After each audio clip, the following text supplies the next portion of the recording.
যাকে আসসালামু আলাইকুম শেখ। বলেন। জি, কেউ কোনো মায়ের যদি একটা এক্সাম্পল মানে দিয়ে বুঝাচ্ছি যে কোনো মায়ের যদি 45 ভরি স্বর্ণ থাকে, আর সে যদি তার বাচ্চারা এখনো ইয়ে হয় নাই আর কি, বাচ্চাদেরকে দেওয়ার মতো উপযুক্ত হয় নাই, তো ওই মা যদি আলাদা করে ওই 3 বাচ্চার জন্য সমানভাবে 5 5 5 মানে 15 ভরি করে স্বর্ণ রেখে দে, আর বাকি বাকি থাকলো 45 থেকে 15 মাইনাস করলে 30 ভরি থাকলো। এখন সে কি ওই ওই স্বর্ণ বাদ দিয়ে বাকি স্বর্ণের জাকাত দিতে পারবে, নাকি পুরো 45 ভরির জাকাত দিবে 1 বছর পূর্ণ হওয়ার পরে? রাসূলুল্লাহ সাল্লাল্লাহু আলাইহি ওয়াসাল্লাম হাদিসে রয়েছে, কেউ যদি যাকাত কম দেওয়ার জন্য হিল্লা করে, মানে ডানে বামে চোরা রাস্তা খুঁজে, আমার তো জাকাত মেলা লেগে যাবে, তো আমি এদিক সেদিক করে দিই, তো এরকম যদি করে এটি হারাম কাজ, কঠোরভাবে নিষেধ করে রাসূলুল্লাহ সাল্লাল্লাহু আলাইহি ওয়াসাল্লাম। জি, এটি হারাম। তো আর এই ক্ষেত্রে আপনার ছেলে মেয়েরা বা মেয়েরা নাবালক হয়ে আছে, তাদেরকে আপনি মালিক বানাচ্ছেন না, শুধু তাদের নিয়তটা রেখে দিলেন যে আলাদা আলাদা করে রেখে দিলাম। উদ্দেশ্য কি? উদ্দেশ্য হচ্ছে জাকাত কম দেবো সেজন্য, আল্লাহর হক মারবো। আল্লাহকে জানছেন না? আলিমান বেদাতে সুদূর, অন্তর্যামী রব্বুল আলামিন সব জানছেন। কোনো কিছু লা তাখফা মিনকুম খাফি, কোনো কিছু গোপন রাখা যায় না। সুতরাং হারাম কাজ এটি, ওটাই জায়েজ না একজন মুসলিমের জন্য। আল্লাহকে ভয় করুন, জাকাত দিবেন, আরো বরকত হবে, হয়তো আল্লাহ এগুলো হেফাজতে রাখবে, এইসব ছেলে মেয়েগুলোকে আল্লাহ হেফাজতে রাখবে। আর যদি একান্ত দেওয়ার নিয়ত থাকে যে দিয়ে দেবো, তো সাথে সাথে তাদেরকে হেবা করে দেন, হ্যাঁ দিয়ে দিলাম, যে সমান সমান করে ছেলে মেয়েদের ভাগ করে দিয়ে দিলাম, এটা মালিক তোমরা। কিন্তু এই নিয়ত কখনো না থাকে যে আমি এভাবে দিয়ে দিচ্ছি, তারা নাবালক হয়ে আছে, তারপর এই জন্যই, এই উদ্দেশ্যে যে যাতে আমাকে জাকাত কম দিতে হয়, তাহলে আপনি কাবিরা গুনাহ করলেন। বারাকাল্লাহ ফিক। প্রশ্ন করবেন নাহিদ রহমান। জি, আপনি প্রশ্ন করুন।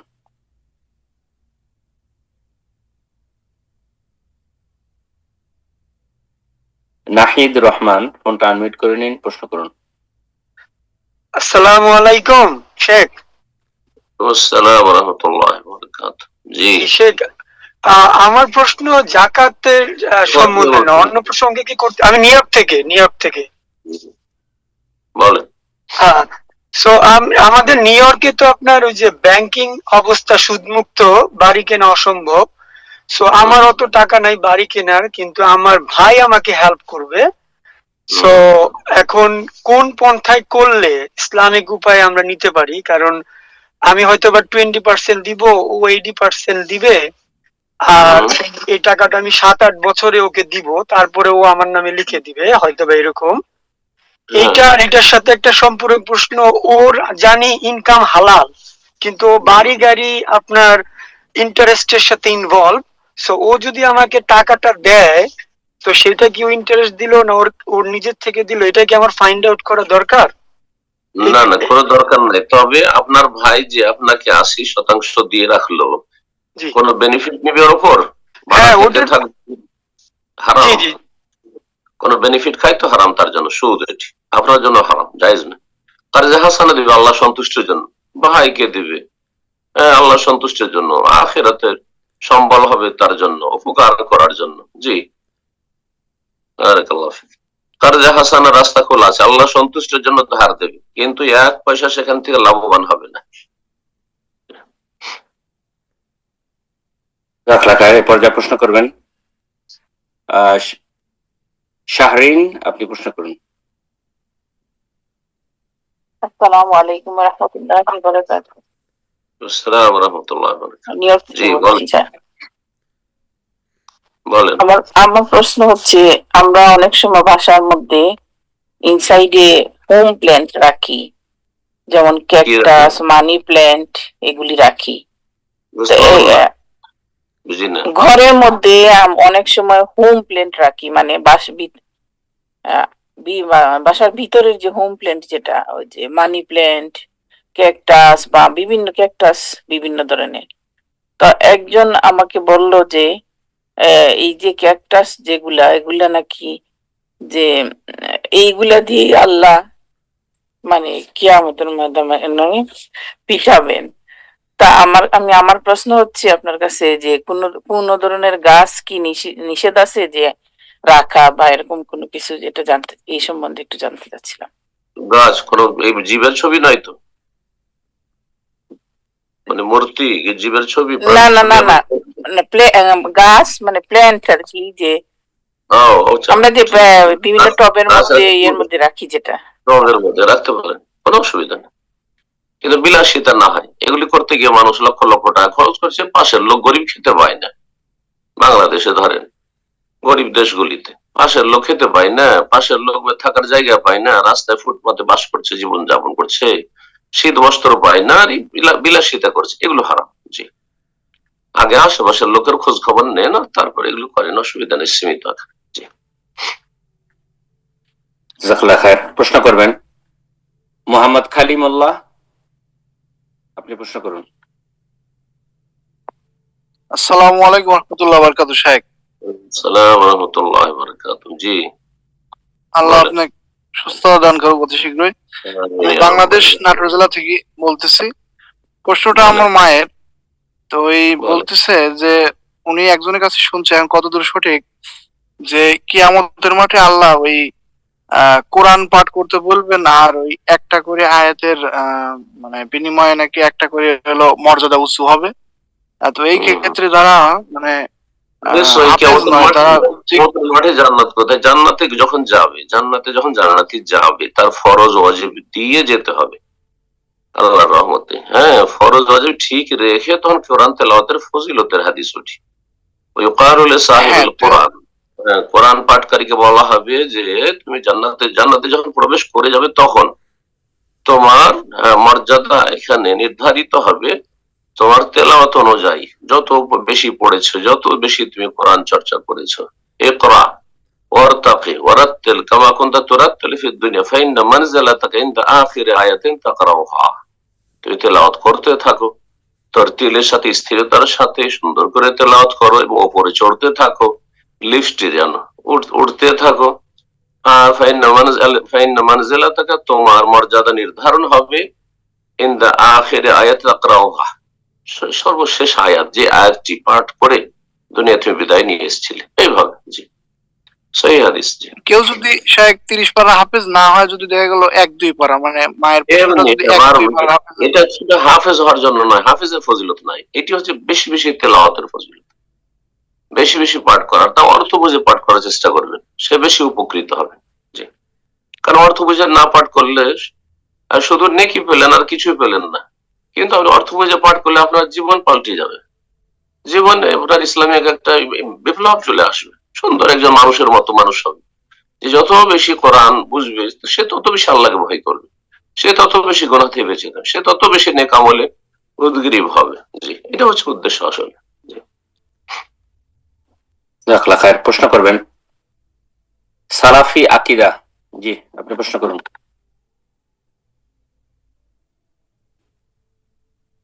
নাম দিয়ে জিজ্ঞেস করবেন, সালাফি আগে তো কোনো মানুষের নাম নাই। জি শেখ, আমি মেসেজ করেছি ওনাকে, পরিবর্তন করেনি, তারপর ওনাকে সুযোগ দিলাম। তো আপনাদেরকে রিকোয়েস্ট করবো, আপনারা আপনাদের নামগুলো ব্যবহার করবেন ইনশাআল্লাহ। তো আপনি যদি প্রোগ্রামে থাকেন এই মুহূর্তে, আমাকে শুনতে পান, ফোনটা আনমিউট করে নিন। সালাফি আকীদা আজকের জন্য প্রশ্ন করুন। আজকাল সালাফি আকীদার দাবিদার ফুটপাতও সালাফি আকীদা পাওয়া যাচ্ছে। হ্যাঁ, প্রশ্ন করবেন। আল্লাহ হেদায়েত। আমিন আমিন। জাযাকাল্লাহ খায়ের। তো আমরা অন্যকে সুযোগ করে দিচ্ছি এই মুহূর্তে। প্রশ্ন করবেন জাবির হাসান, আপনি প্রশ্ন করুন। সালামু আলাইকুম। ওয়ালাইকুম আসসালাম ওয়া রাহমাতুল্লাহি ওয়া বারাকাতুহু। জি, জি, আমি বাংলাদেশ যশোর থেকে বলছি। জি, বলেন। আমার প্রশ্নটা হচ্ছে বান্দার হক নষ্ট করা সম্পর্কে। আমার অতীত জীবনে দ্বীনি জ্ঞান না থাকার কারণে আমি অনেকের গাছের ফল খেয়েছি, মানে চুরি করে খেয়েছি। এখন তাদেরকে আমি চিনিও না, আদতে তারা কি সেই গাছের মালিক আছে কিনা এটাও জানি না। এখন এই গুনাহ থেকে পরিত্রাণ পাওয়ার উপায় কি? অল্প স্বল্প একটা দুটা করে খেয়েছেন, না বস্তা বেঁধে নিস?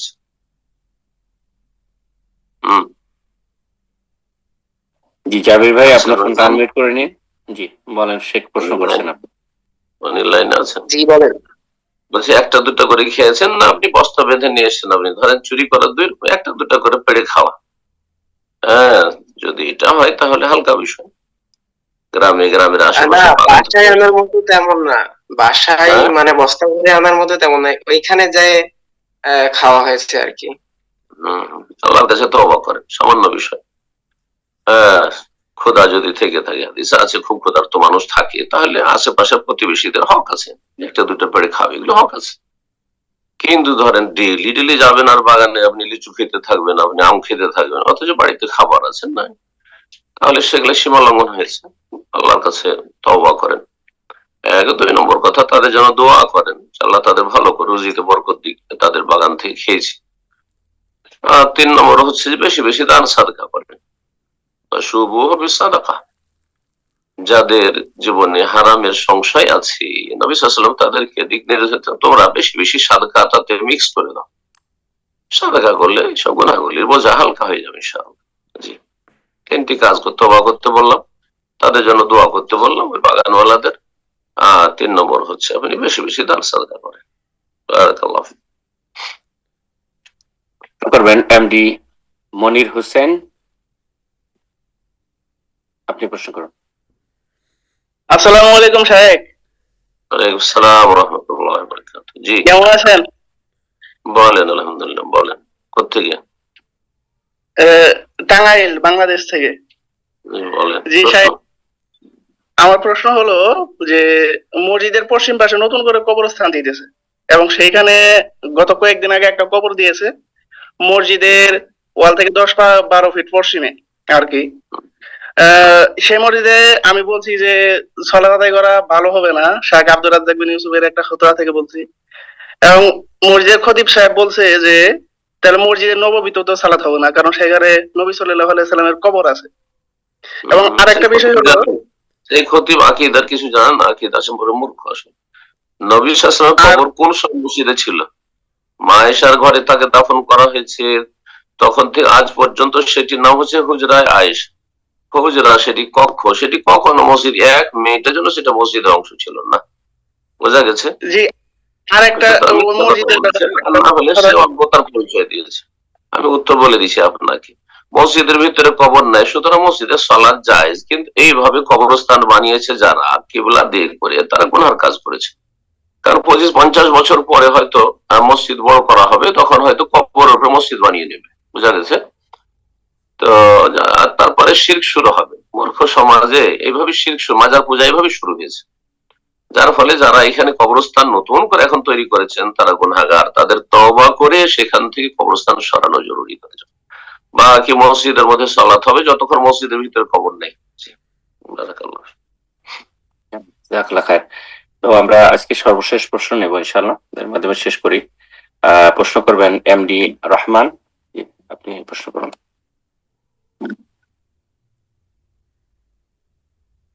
এমডি রহমান, আপনার ফোনটা আনমিউট করে নিয়ে প্রশ্ন করুন।